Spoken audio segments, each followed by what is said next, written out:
नमस्कार मित्रांनो, आज आपण गव्हाच्या शेतामध्ये आलेलो आहोत आणि या ठिकाणी खुरपणी करण्याचं काम चालू आहे. खुरपणी का करतात हे आपण पाहणारच आहोत. त्याआधी तुम्ही जर या चॅनलवरती नवीन असाल तर सबस्क्राईब करा आणि बेल आयकॉनचं बटन दाबा, जेणेकरून येणारे नवीन व्हिडिओ तुम्हाला या चॅनलवरती पाहता येतील. जर तुम्हाला आमचा व्हिडिओ आवडला तर लाईक करा आणि शेअर करा. आपण या गव्हाच्या शेतामध्ये आता आलेलो आहोत आणि ह्या गव्हाच्या शेतामध्ये आपण खुरपणीचा व्हिडिओ आपण तुम्हाला दाखवणार आहोत. त्याआधी तुम्हाला ह्या क्षेत्राची माहिती देतो. हे अर्धा एकरचं क्षेत्र आहे. अर्धा एकर म्हणजे 20 गुंठे आणि ह्या 20 गुंठ्याला साधारण 10 किलो गव्हाचं बी लागलं होतं. ही आपण गव्हाची व्हरायटी जी आहे ही श्रीराम 11 म्हणून व्हरायटी. ही खाण्यासाठी चपाती जी आपण बनवते ती एकदम लुसलुशीत म्हणजे छान चपाती याची बनते आणि तिचा उत्पन्न चांगलं आहे म्हणून ही व्हरायटी शेतकरी जास्त प्रमाणात करतात. तर आता हे 1 महिन्यापूर्वी आपण पेरलं होतं. 10 किलो बियाणं लागलं होतं अर्धा एकरला. एक महिन्यापूर्वी आपण हे पेरलं होतं. दोन पाणी दिलेलं आहे याला. आता हे तिसरं पाणी द्यायच्या आधी आपल्याला याची खुरपणी करायची.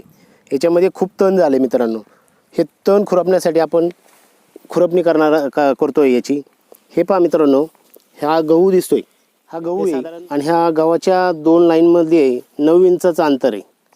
हे अशा लाईन आहेत आणि याचं 9 इंचाचं प्रत्येक लाईनमध्ये अंतर आहे.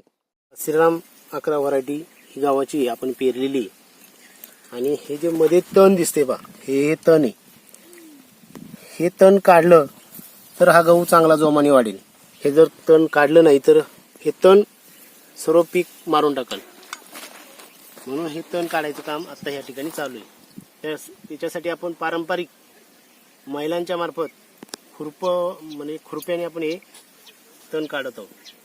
खुरप्याने तण काढण्याचा फायदा असा होतो, आमच्याकडे बोललं जातं की गव्हाला एक खुरपणी केली की ईक लागलं तर गव्हाची वाढ अजून जोमदार होते आणि चांगली काळोखी येते. त्यामुळं आपण महिलांमार्फत ही खुरपणी करत आहोत. आणि खुरपणी झाल्यानंतर आपण याला पाणी देणार आहोत. तर मित्रांनो, आपण आता खुरपणी महिला कशा करतायत हे तुम्हाला दाखवतो.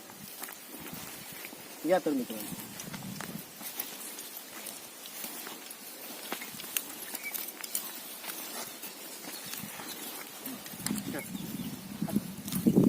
हे पहा.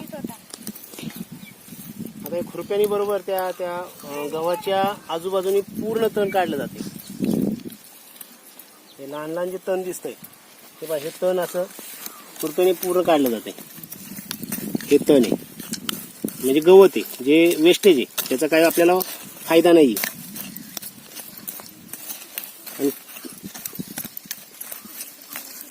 हे गवत काढल्यानंतर ही अशी माती मोकळी होती.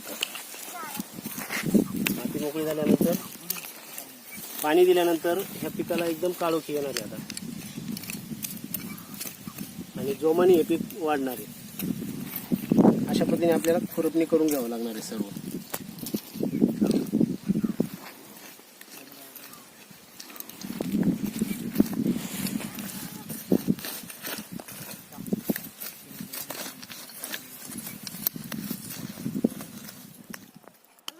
मित्रांनो, हे खुरपायच्या आधी पहा कसं दिसतंय आणि या ठिकाणी महिला खुरपतायत पहा.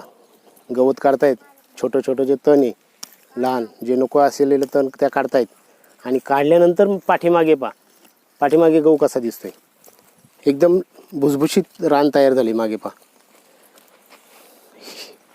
असं भुसभुशीत रान तयार झाले ना. हे आता ह्या उन्हामुळं हे जे तण आहे हे मरून जाईल, कारण त्याला उन्हाच्या ताप म्हणतो आपण, तापीनं हे मरून जाईल. आता हे जे गहू असा थोडा लोळला आहे त्याचा काही प्रॉब्लेम नाही.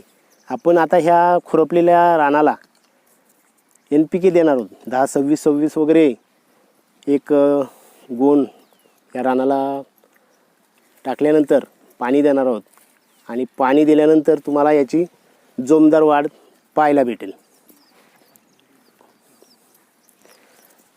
आजच्या व्हिडिओसाठी एवढंच मित्रांनो.